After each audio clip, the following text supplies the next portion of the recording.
பிதாவாகிய தேவனாலும் ஆண்டவராகிய இயேசு கிறிஸ்துவினாலும் உங்களுக்கு கிருபையும் சமாதானம் உண்டாவதாக. வைராகியமும் விரோதமும் வேண்டாம் என்கிறதான தலைப்பின் கீழாக தேவனுடைய வார்த்தை சிறிது நேரம் நாம் தியானிப்போம். பிரியமானவர்களே, நம்ம நிறைய சூழ்நிலையில் நம்முடைய இருதயத்தில் வைராகியத்தையும் விரோதத்தையும் வைத்திருக்கிறோம். தேவனுடைய ராஜ்யத்திற்காக இருக்கிற வைராகியம் வேறு, கசப்பான வைராகியம் வேறு. நான் இந்த நாளிலே கசப்பான வைராகியத்தை குறித்து நான் இங்கே சிறிது நேரம் நான் பேச போகிறேன்.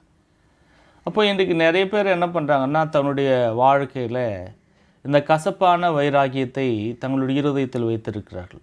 இந்த கசப்பு என்ன பண்ணுதுன்னா, அந்த நாளுக்கு நாளே அது தங்களுடைய இருதயத்தில் அது வேறு ஒன்றி முளைத்து அது மரமாக, செடியாக, இல்லை அது அந்த விஷயமானது நம்மை துர்ச்செய்களை செய்ய வைக்கக்கூடியதான ஒரு நோக்கில் நடத்துகிறதா இருக்கிறது. அப்போ இந்த உலகத்தில் வாழப்போகிறது நம்ம கொஞ்ச நாள், ஒரு 70 வருஷம் 80 வருஷமாக நாம் வாழ்கிறதான அந்த வாழ்க்கை இருக்கும்போது, இந்த வாழ்கிறதான காலத்தில் நான் அன்புள்ளவர்களாகவும், பொறுமையுள்ளவர்களாகவும், சாந்தகுணம் உள்ளவர்களாகவும், இச்சையடக்கம் உள்ளவர்களாகவும், பரிசுத்தம் உள்ளவர்களாகவும், தேவனுக்கு பிரியமான பிள்ளைகளாக வாழும் என்று சொன்னால் நம்முடைய வாழ்க்கையானது அது ஆரோக்கியமாக இருக்கும்.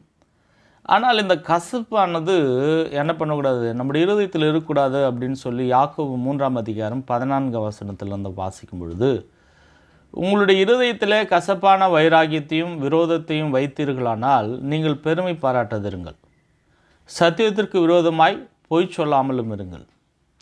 இப்படிப்பட்டத ஞானம் பரத்திலிருந்து இறங்கி வருகிற ஞானமாயிராமல் லௌகீக சம்பந்தமானதும் ஜென்ம சுபாவத்திற்குரியதும் பேய்த்தனத்துக்கு அடுத்ததுமாயிருக்கிறது.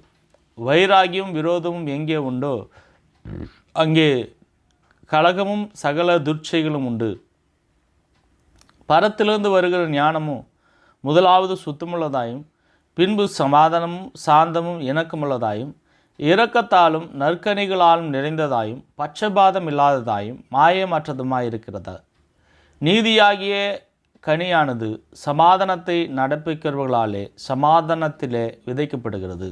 ஆக பிரியமானவர்களே, இந்த கால வேளையில் நம்ம புரிந்து கொள்ள வேண்டியதான ஒரு விஷயம், பிள்ளைகள் பெற்றோர்கள் மீது கசப்பையும் வைராகித்து வைக்கிறார்கள். சகோதரர்கள் மீது கசப்பையும் வைராகித்து வைக்கிறார்கள். அதே மாதிரி உறவினர்கள், இந்த உலகத்தில் வாழ்கிறதான உறவினர்களும் என்ன பண்ணால் கசப்பையை அவர்கள் வைத்து கொள்கிறார்கள். இப்படி இந்த கசப்பு ஆனது என்ன பண்ணுதுன்னா, அந்த கசப்பான வைராகியம் விரோதத்தையும் பெருமையும், அது சத்தியத்திற்கு விரோதமாய் பொய் சொல்லக்கூடியதான ஒரு நிர்பந்தத்தை நமக்கு அது கொண்டு வருகிறதா இருக்கிறது. இந்த கசப்பான வைராகியம் அது பரத்திலிருந்து கொடுக்கப்படுகிறது இல்லாமல் அது எப்படிப்பட்டதாக இருக்கிறதுனா, ஜென்ம சுபாவத்திற்குரியதாகவும், அது இந்த உலகத்துக்குரியதாகவும், அது பேய்த்தனத்துக்கு அடுத்ததுமாக இருக்கிறது. அப்போது இந்த கசப்பான வைராகியம் உள்ளதான மனுஷர்கள் அவர்கள் ஆவிக்குரிய மனுஷர்கள் கிடையாது. மாறாக அவர்கள் எப்படிப்பட்டவர்களாக இருக்கிறார்கள் சொன்னால், பேய்களுக்குரிய ஒரு உருவகத்தை இங்கே என்ன பண்ணுதுன்னா இந்த வசனமானது திட்டம் தெளிவாக சொல்கிறது. அது ஜென்ம சுபாவத்தை குறிக்கிறது. அவர்கள் முழுவதுமாக உலகத்துக்குரியவர்கள் என்பதை இந்த வசனமானது மிகவும் ஆழமாக அவர்களை அர்த்தப்படுத்துகிறதா இருக்கிறது.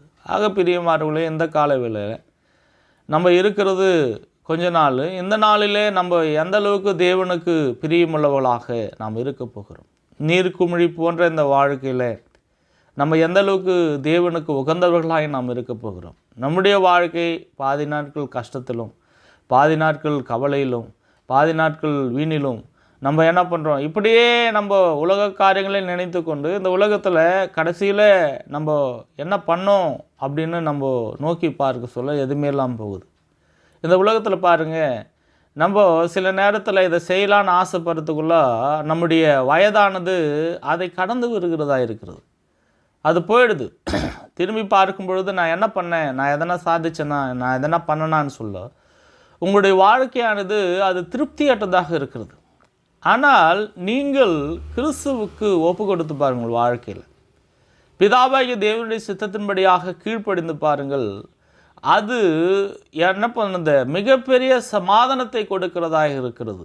அந்த பரத்திலிருந்து வருகிறதான ஞானமும் எப்படிப்பட்டதாக இருக்கிறதுனா சுத்தமாக இருக்குதான். பின்பு சமாதானத்தையும் சாந்தத்தையும் இணக்கமுள்ளதாகவும் இரக்கத்தாலும் நற்கனிகளால் நிறைந்ததாகவும் இருக்கிறது. பட்சபாதம் இல்லாததாயும் மாயமற்றதமாக இருக்கிறது.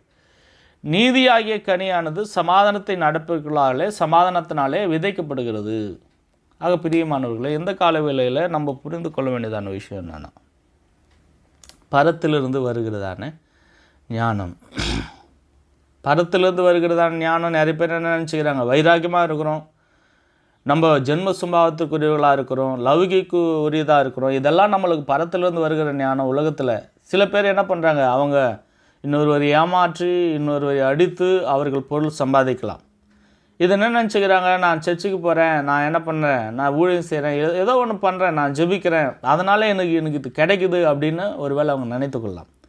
ஆனால் நாம் ஈட்டுகிறதான பொருளோ பணமோ யாரொருவரையும் நம்ம அழித்து காயப்படுத்தி அவர்களை துன்புறுத்தி பெறப்பட்டதாக நாம் இருக்கக்கூடாது. ஒருபோதும் மற்றொருவரை ஏமாற்றி நாம் வஞ்சித்து அந்த பொருளை சம்பாதித்ததாக இருக்கக்கூடாது. இப்படிப்பட்டதான ஒரு வாழ்வானது அது ஒருபோதும் பரத்திலிருந்து வருகிறதில்ல, மாறாக அது லௌகிக குறித்தாக இருக்கிறது. ஆனால் பரத்திலிருந்து வருகிறதான ஞானம் எப்படிப்பட்டதாக சுத்தமாக இருக்குதான். பின்பு அது சமாதானத்தையும் சாந்தத்தையும் அது இணக்கத்தையும் தருகிறது. நிறைய பேர் என்ன பண்ணுறாங்கன்னா, எதனா சொன்னால் அவங்க அதை கேட்க மாட்டேன்றாங்க, இணங்கி வரமாட்டுறதாங்க. அப்போது இந்த இணக்கம் என்கிறதான அந்த குணாதிசயமானது என்ன பண்ணுதுன்னா மிகப்பெரிய ஒரு பேராபத்தை கொடுக்கிறதா இருக்கிறது. எதனா ஒரு உபதேசியார் ஒரு வார்த்தை சொல்கிறாங்கன்னா அதை நம்ம என்ன பண்ண கேட்கணும். வேதத்திலிருந்து ஒரு வார்த்தை சொல்லும் பொழுது அந்த வார்த்தைக்கு நாம் கீழ்ப்படினோம். நம்ம தவறுகள் சுட்டி காட்டப்படும் பொழுது அது சரியாக தப்பான்னு நம்ம அதை யூகித்து அதை நாம் புரிந்து கொண்டு அந்த தவறை நாம் திருத்துவதற்கு நாம் முயற்சிக்கணுமே ஒழிய, மாறாக இவர் என்ன சொல்கிறது நான் என்ன கேட்கணும்னு சொல்லி நம்ம என்ன பண்ணக்கூடாது.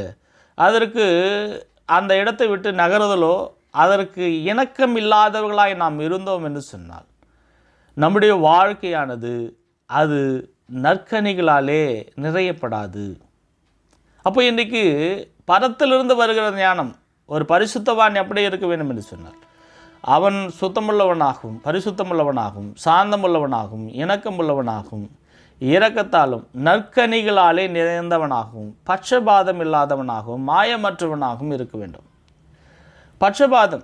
பட்சபாதம்னா ஒருத்தர் எனக்கு நன்மை செய்கிறாங்க, ஒருத்தர் எனக்கு உதவி செய்கிறாங்க, அவங்க பட்சத்திலே பேசுவாங்க, முகஸ்துதி பேசுவாங்க. இது பட்சபாதம் காமிக்கிறது. தான் குடும்பத்தை மட்டும் வைத்து பேசுவார்கள். ஒரு பையன் போய் இன்னொரு பையனை அடிச்சுட்டு வந்துட்டான்னா இவன் பையன் பக்கத்துலேயும் உங்களுடைய பிள்ளைகள் பக்கத்துலேயும் என்ன பண்ணுற நியாயமே இருக்காது. ஆனால் இவங்க என்ன பண்ணுவாங்க, மற்றவங்களுடைய பிள்ளைகள் தான் தவறு செஞ்சாங்க, தான் பிள்ளை யோகின்ற மாதிரி என்ன பண்ணுவாங்க பேசுவாங்க. இது பட்சபாதம் காண்பிக்கிறது. ஒரு சகோதரன் என்ன பண்ணுவார், ரொம்ப ஐக்கியமாக இருப்பார், ஆனால் அவர் தவறு செய்வார், கண்ணுக்கு எதிரே தவறு செய்வார். ஆனால் என்ன பண்ணுவாங்கன்னா அந்த சகோதரன் செய்கிறதான தவற்றை சுட்டி காட்ட மாட்டாங்க, திருத்த மாட்டாங்க.